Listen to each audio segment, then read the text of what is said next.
त्यांनी सुरुवातीला सांगितलं की मी लातूरचा जावई आहे आणि जावयाला काळजी नेहमी पैठणीची असते.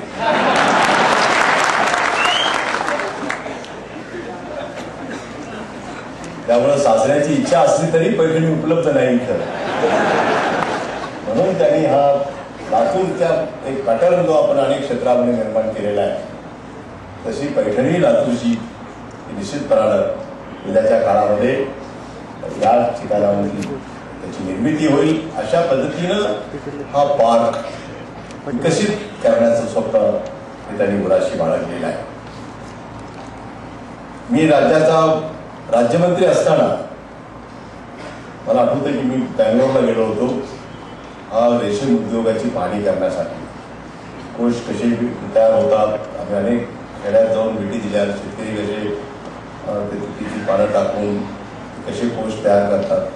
तसं खरेदी विक्रीचं जे मोठं सेंटर बँगलोरमध्ये आहे त्या ठिकाणी शेतकरी कोश घेऊन येतात आणि त्याची मोजणी केली जाते आणि त्याची विक्री आणि खरेदी केली जाते.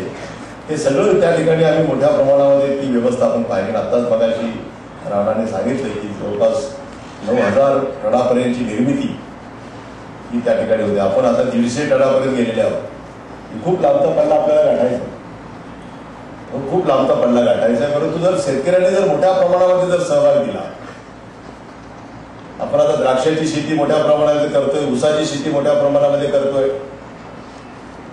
आता या पुढच्या काळामध्ये जर आपण तुती लागवडीकडे अधिक लक्ष दिलं तर रेशीम उद्योगाला फार मोठी गती मिळू शकते. आणि उद्याच्या काळामध्ये मराठवाडा जो सतत दुष्काळाच्या संकटामध्ये सापडलेला असतो, कधी अतिवृष्टी होते तर कधी दुष्काळ असतो, अशा परिस्थितीमध्ये सापडलेला मराठवाडा आणि प्रामुख्याने विदर्भामध्ये शेतकरी दुर्दैवाने आत्महत्या करतोय. तर त्याला जर निश्चितपणाचं जर रोजगाराचं जर साधन आपण त्याच्या हातामध्ये जर निर्माण करून जर देऊ शकलो तर या धंद्याला महाराष्ट्रामध्ये खूप मोठी संधी आहे. आणि आज आम्ही खूप मागे आहोत.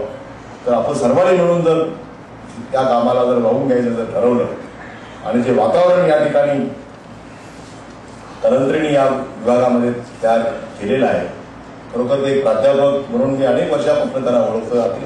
नागपूरमध्ये मी त्यांचं काम फार पूर्वीपासून पाहिलेलं आहे.